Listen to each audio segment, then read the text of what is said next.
Hola, continuando con la serie de videos sobre el simulador de contagios en red, voy a hablar sobre las salidas y reportes que genera el simulador.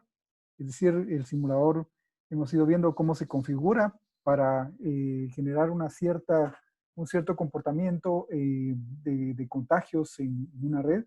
Pues ahora vamos a estudiar un poquito cómo es que va reportando las diferentes salidas de esa simulación. Aquí tenemos el simulador básico configurado. Con la configuración básica voy a cambiar aquí un poquito los parámetros. Voy a poner, por ejemplo, en lugar de el título normal, voy a poner salidas y voy a hacer una simulación con solamente 500 nodos. Es importante para ir haciendo pruebas con el simulador, empezar por números pequeños, no por números demasiado grandes, porque los números demasiado grandes van a requerir pues un tratamiento especial, especialmente en este parámetro que se llama p-redraw o probability of redraw, que cuando ya son números muy grandes hay que bajarlo para que el redibujo de la pantalla no tome tanto tiempo y la simulación se pueda ejecutar en un tiempo pues razonable. Ok, configurado de esa forma con solamente 500 nodos y sin pausar entre las diferentes etapas de la simulación para que vaya un poquito más rápido.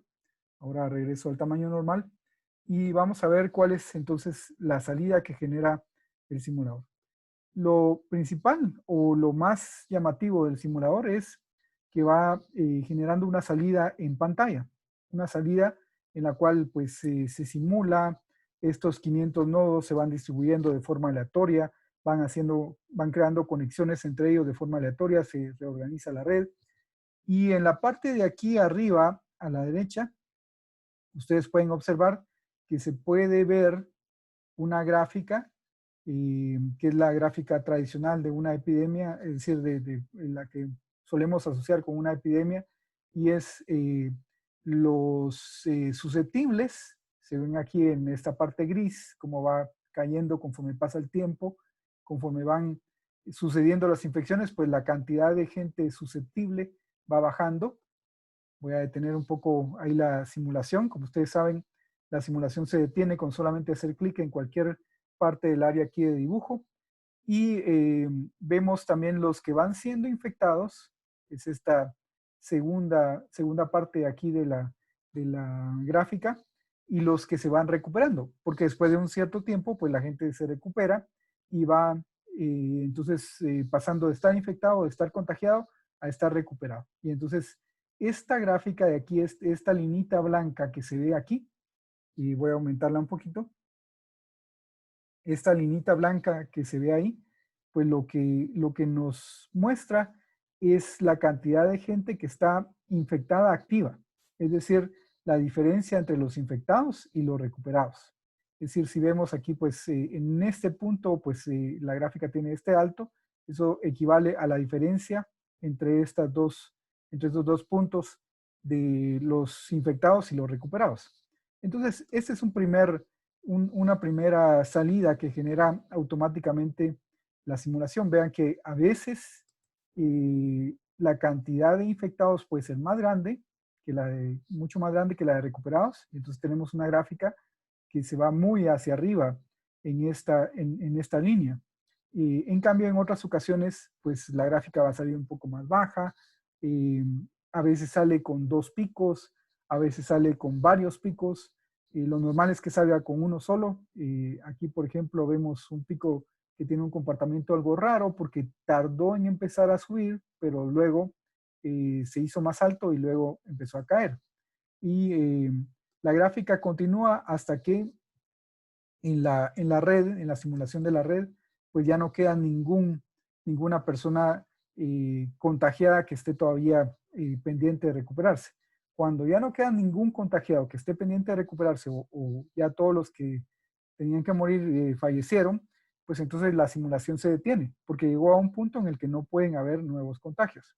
Aquí sale una gráfica un poco rara, ¿verdad? Como ustedes ven, sale un pico un poco alto, pero pues bueno, eso a veces sucede porque de la forma en que el simulador genera la red, pues a veces sucede la infección de una forma, a veces sucede la epidemia de otra forma, y entonces las gráficas que van generando pues son diferentes, como sucede en la vida real. Es decir, en la vida real nunca vamos a tener siempre la misma gráfica de susceptibles, contagiados, recuperados y casos activos. ¿Ok? Otra cuestión que va mostrando la simulación conforme avanza el tiempo es esta grafiquita de muertes. Como ustedes ven, está en escala logarítmica. Eso es porque, vamos a verlo aquí, porque cuando sucede el primer fallecimiento, los primeros fallecimientos hacen crecer mucho esta gráfica y luego ya los siguientes ya no la hacen crecer tanto. Eso es porque vamos en escala logarítmica. La idea de esto es hacer más patente cómo ocurren las primeras muertes y luego conforme van sucediendo más y más fallecimientos, más fatalidades, pues la gráfica ya no crece tanto, porque lo interesante es pues conocer cuándo el fenómeno de fatalidades empieza a ocurrir. Así es que esta es una primera aproximación a una salida del simulador. Voy a regresar el simulador a su tamaño normal y vamos a analizar otras cuestiones más. Veamos aquí en la parte de abajo, por cada simulación corrida, el simulador va generando una línea aquí en esta área de la simulación. Esta línea, esta tabla que va generando aquí con líneas por cada una de las simulaciones que corre, pues tiene un número, nos indica también cuántos nodos fueron simulados en esa simulación, todos los parámetros y los parámetros que son de salida, las salidas propiamente de la simulación, como por ejemplo el diámetro resultante o el número de nodos centrales, que es esta segunda columna que está aquí, pues como ustedes ven, aparecen más rojos, ¿verdad? Diferentes que los que son los parámetros de entrada. El número de nodos es un parámetro de entrada, mientras que el diámetro es un resultado de la simulación, por lo tanto es un parámetro de salida. Y así hay pues una cantidad grande de parámetros de entrada, pero también hay parámetros de salida, que podemos verlo mucho más aquí a la derecha. Bueno, aquí ya no cupieron en la pantalla, y eso es porque la hice demasiado grande, pero si tenemos una pantalla ancha, digamos, una pantalla de buen tamaño, pues podemos ir viendo todos los parámetros de salida. Vamos a ver que hay algunos que nos interesan más que otros. Entonces podemos ver aquí, incluso hasta la derecha, está también, o aparece también, una cadena larguísima de números. Esa cadena larguísima de números es la representación de la red que se simuló. Es decir, bueno, esta es una salida que coloqué porque eventualmente podemos nosotros querer investigar cómo fue que se conformó la red y pues está codificada de alguna forma, ¿verdad? Por ejemplo, partimos de 6 nodos centrales y aquí hay este -1 significa una división y luego el primer nodo de los 6 nodos centrales tuvo 3 hijos, el segundo tuvo 0, el tercero tuvo 3, el cuarto 0, el quinto 3 y el sexto 6. División. El primer nodo de los 3 hijos del primer nodo del nodo central, pues tuvo a su vez 3 hijos, el segundo tuvo 1, el tercero tuvo 2, y así podemos irnos recorriendo toda la red y reconstruirla si acaso fuera necesario. Hasta el momento eso ha tenido cierta utilidad, sí, en algunos casos, pero ha sido mínima, digamos. Eh, Más adelante quizá podamos explorar un poco más acerca de esto. Muy bien. Entonces, el simulador va generando estas líneas por cada simulación que corre. Pero además tiene aquí abajito a la izquierda una tablita de resultados. Esa tablita de resultados nos va dando ciertos datos también. Por ejemplo, la duración en días, eh, también el tamaño de la red. Digamos, aquí esa tablita puede ser un poquito difícil de interpretar, pero con algo de esfuerzo lo podemos hacer. Por ejemplo, tiene esta columna que dice now, es el dato actual, ¿verdad? Digamos, por ejemplo, en esta simulación que lleva 115 días probablemente ya terminó. Han habido 361 infectados, lo podemos ver aquí en la fila que dice infectados, que representan el 72% de estos 500. Además, bueno, pues teníamos disponibles 100 tests, y eso es el 100% y no se ha usado ninguno, porque todavía no hemos empezado a ver parámetros de pruebas, de aplicación de kits de pruebas, de tests, no lo hemos empezado a utilizar todavía en este video, más adelante lo voy a explicar, pero estaban disponibles y no se utilizaron, ¿verdad? Lo que sí sucedió es que algunas personas se recuperaron 338. Es decir, se llegaron a contagiar 361 y de esos 361 se recuperaron 338, que representan el 68%. Y además hubo 23 fatalidades, que representan el 5%. Y a cómo se construyó la red, que se construyó de forma aleatoria, resultaron 146 nodos centrales que representan el 29%. Además, aquí hay una columna que dice máximos. Esa columna puede ser un poquito complicada de interpretar. Pero en esta simulación, en un momento dado, tuvimos 201 casos activos. Ahorita ya no hay ningún caso activo. Bueno, ya la simulación terminó, o yo la paré en el momento en que terminó. Pero en algún momento hubo 201 casos activos, que representan el 44% de la población.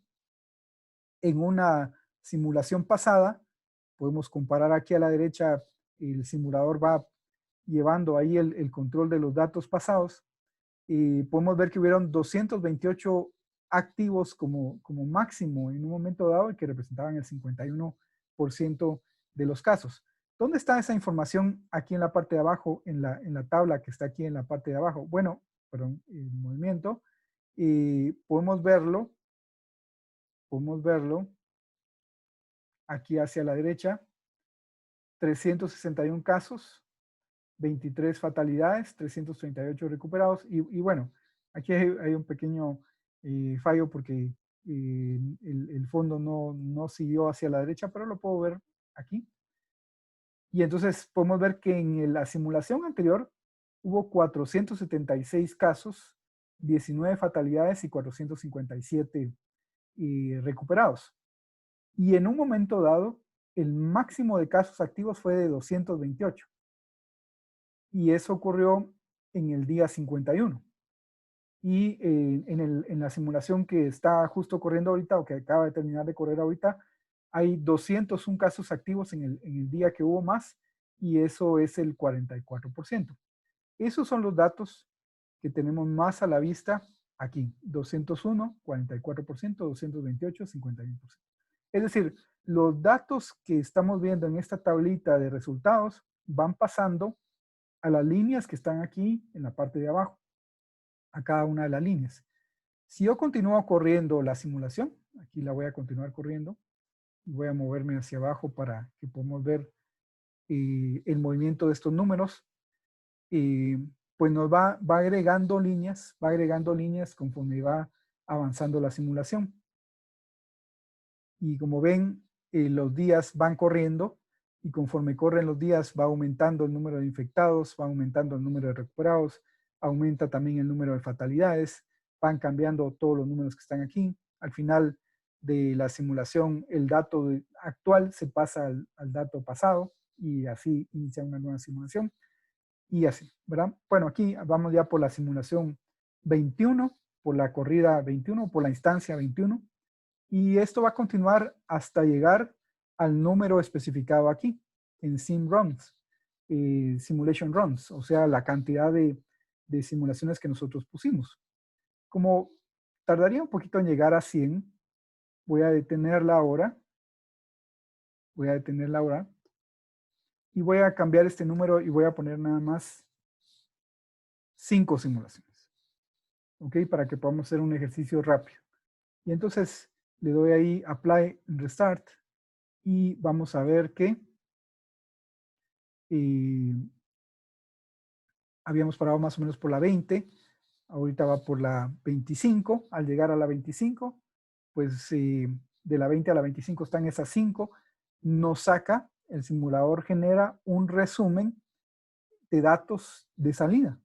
el diámetro de la red. El diámetro fue 14.8. En promedio de las 5 simulaciones, el diámetro de la red generada fue 14.8 con una desviación estándar de 0.84 y un coeficiente de varianza de 6%. El número de nodos centrales fue 142 y así podemos ir viendo una serie de datos. Conforme ha ido pasando el tiempo, he ido encontrando que el dato más relevante o el par de datos más relevante son estos que están aquí. Este y este. INF-C e INF-F. INF-C es el número de casos, el número de infectados, infection cases. Vemos que en esta red, tal y como está configurada ahorita, 500 nodos en promedio producen una infección de 437, con una desviación estándar de casi 49, ¿verdad? Con una desviación estándar de casi 49. Y una cantidad de fatalidades de 17, con una desviación estándar de 3. Este par de datos son importantísimos. Es básicamente el resultado que tenemos nosotros de la serie de simulaciones. Y estos resultados son los que vamos a estar monitoreando más constantemente para ver por los cambios que hacemos. Por ejemplo, si aplicamos cuarentena, si no aplicamos cuarentena, si aplicamos pruebas, no aplicamos pruebas, si reorganizamos a la red de esta forma, la reorganizamos de esta otra, hay distanciamiento social, no hay distanciamiento social. Todo eso va a incidir directamente en la cantidad de casos contagiados y en la cantidad de fatalidades. Y nosotros vamos a poder comparar esto de caso en caso. Así es que, pues básicamente esas son las salidas. Hay una más quizá, es esta liñita de aquí. Voy a darle que continúe corriendo y vemos que esta liñita que está aquí, pues básicamente nos va diciendo en qué etapa de la simulación estamos y el día, el número de casos, qué porcentaje representa, las fatalidades, los activos, los recuperados y los casos severos. Bueno, esta liñita puede que no sea tan útil porque es muy difícil seguirla con la vista. Para lo que sí es importante es porque a veces, sobre todo cuando hacemos simulaciones muy complejas que requieren, por ejemplo, con enormes cantidades de nodos que requieren disminuir el porcentaje, la probabilidad de redibujo a 0.01, por ejemplo, cuando tenemos más de 100,000 nodos, 1 millón de nodos o cantidades así enormes, pues entonces nosotros puede ser que no estemos viendo nada de salida en la pantalla.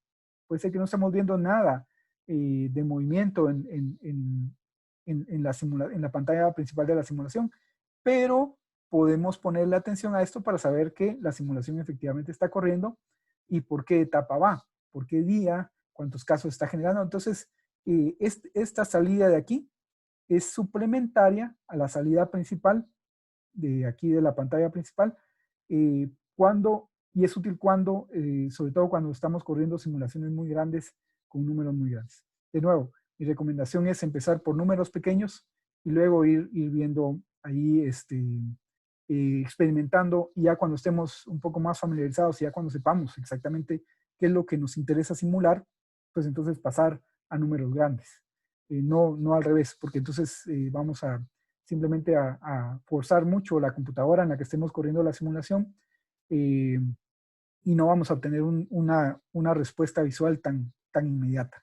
Entonces, de nuevo, es mejor empezar con números pequeños y luego pasar a números grandes. ¿Ok? Eso ha sido todo en este video. Voy a detener la grabación y pues los veo en un video próximo. Muchas gracias.